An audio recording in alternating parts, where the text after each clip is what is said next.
Hi guys, Cueball here, bringing you another quantum experience. And just to start off, I want to recap on the last thing we covered on the last video, that any of these ideas grow like muscles. Alright, so I've thought about once, but you're only going to have this little speck of an idea, but you think about twice, 3 times, 4, and it grows like a muscle.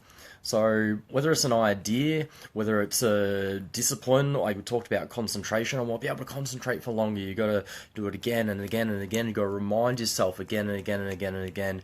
In the same way, if you're developing a skill or a technique such as a jump shot, or maybe you're making a new dribble combo, dribble technique, or whatever, you got to do it again and again and again and again to be able to do it automatically. And that whole automatic mindset, there's an earlier video on that. I want to cover it more in the future. But today's video is on the cat-dog mindset, which I mentioned I was going to do in the next video. The video after this one's going to expand on it a little bit. It's going to look at a bit more of how cat-dog mindset works within a team. But anyway, also some video edit videos coming in. But anyway, getting to the start of this video. Cat-dog mindset. What do I mean? And basically we're going to look at the way that cats and dogs think versus the way that works in a basketball game. So for example, starting off with the dog. If you're guarding the person with the ball and you're right up on them, then you're the dog. You say, ball.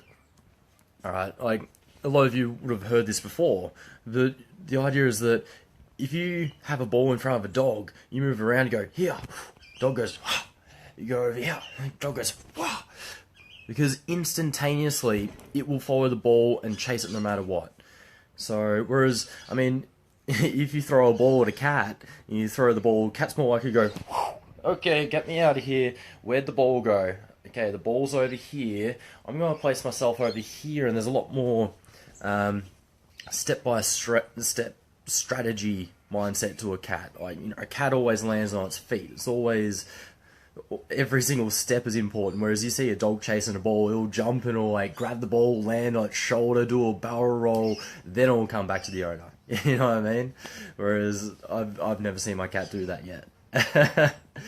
But anyway, I've got a few notes. I'm going to keep referring to them because I plan these things out for you a little bit, just so that we can cover as much as possible. So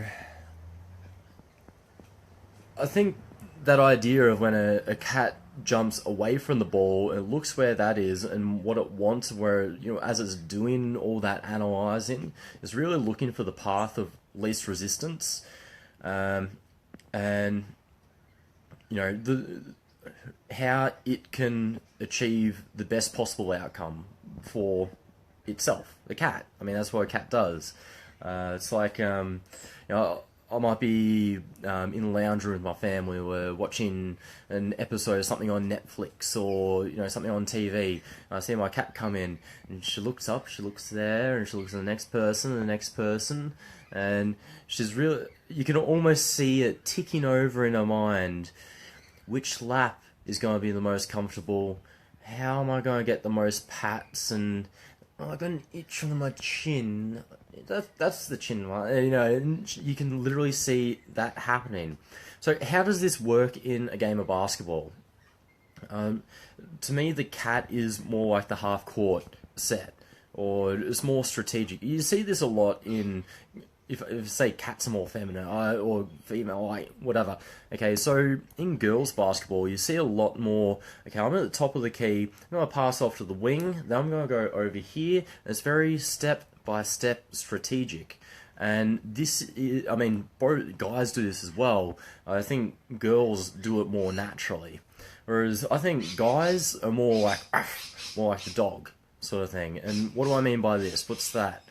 I mean, especially like junior basketball, like I see a guy get the ball, he gets like a defensive rebound, he goes, there's the ring, and then he just goes, and like bounding off down the court, like that chase of the dog chasing that ball. It's like a rugby player, just like nothing between me and my goal, you know what I mean? And it's just like, go, go, go. With all that in mind, like, the idea of like, I mean, guy, girl, dog, cat mindset, we both have both. It's, I mean, like, cats, you have male cats, you have female cats, you have female dogs, and you have male dogs. So, I'm going to tie these together now. So, I talked about the dog being like that rugby transition sort of thing. That, let's say, instead of being transition, we're in a half-court set. The dog mindset is still relevant. So maybe the ball's been swung around the top of the key, you catch it on the wing and go, I'm going to drive, I'm going to go. You know, it re-engages that type of mindset. So, and same like with the cat in transition. Let's say you're going, vroom, you're powering down the court, defense jumps in front, the cat's the person that's maybe stretched to the corner, and so as you're being stopped, you pass the ball out to the cat, and the cat can then catch and shoot, and that's a stable shot. The cat's in where the ball's gone, it's gone, well the ball's gone over here, I'm going to space over to here, and then it's got a logical good shot. Alright, I could keep going on this, because I could do a little... I'll do a little bit more on defense, because I talked about the dog guarding the ball, one-on-one guarding the ball. The last little part I'll put in there is about the cat, and the cat is essentially the one pass away. So if you're one pass away, I'll just do a whole video on this, but split line defense sort of thing, help defense. But if you're one pass away, generally you're taking one step off your man. So then, like, if they pass the ball to your man, you can jump out, you can grab it. But if they want to go and drive, then you go, and you can jump across and take away the driving lane. And it's about this analysing spot where the mindset of the cat really comes in. Anyway guys, that's enough for this video. Hopefully you've got something of value from that. Maybe there's something you can take from this video, put into your training session. Especially the coaches with this comment now, just remember, like, these ideas, as much as they range, you know, they range from all parts of the game. Like I said, whether it's a half court, whether it's transition, whether you're on offense, whether you're on defense, whether you're contesting for a rebound, whether you're making a pass, precision passes, like, you know, cat wow. But then, like, you know, someone's trying to take the ball, you go grab it, go wow. You know, like, the whole mindset, like, it works across the whole game. So, like I said at the start of this video, it builds like a muscle. If you're coaching a team, you might say it to them for the very first time, like, you know, this week in this training, or for the start of the season. This is a good analogy idea to implement over an entire season. It's because it takes a lot of time. Like I said about the muscle, it takes time to grow. You know, you can't say this to a player for the very first time. Go, they got to understand that for the entire game. You know, it doesn't work like that. It's kind of in the same way that, I mean, if we're going to learn about mathematics, and I was like, this is plus and minus. So plus means add, and minus means taken away. All right, cool. What's 10,046 minus 203? Or, you know, and it's like, well, whoa, I'm not sure. I need to do like 2 plus 2 first.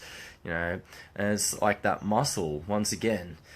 The more and more that it's recalled and recovered and goes in again and again, it's more that it gets hardwired in. And that's the muscle grow, that's the tower, the pillar going up. And ending thought for this video, I think I've ended this like multiple times, but anyway, the last thought for this video. There's a saying out there, you can't teach a dog new tricks, and I want to contradict that, because from the studies that we've got through the Western science, psychology, neuroscience, etc., they've found that neuroplasticity is possible.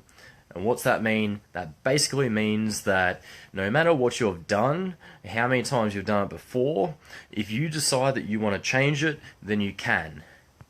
So guys, keep teaching new tricks, keep gaining new tricks, build your muscles, be dog strong. See you, meow.